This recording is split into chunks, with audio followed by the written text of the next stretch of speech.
Want to hide product prices in Shopify unless a customer is logged in? Here's the safest way to set it up.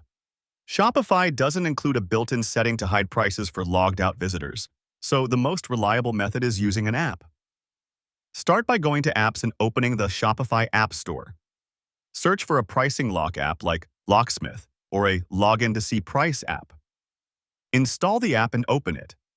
Inside the app settings, create a rule that hides product prices unless a customer is logged in. Choose the condition, Customer must be logged in, and apply it to all products or selected collections. Save the rule and enable the app embed inside Online Store. Themes. Customize on app embeds if required. Once saved, prices will only be visible to logged-in customers. That's it! Your Shopify store now hides prices until customers log in. Thank you for watching, and see you in the next video.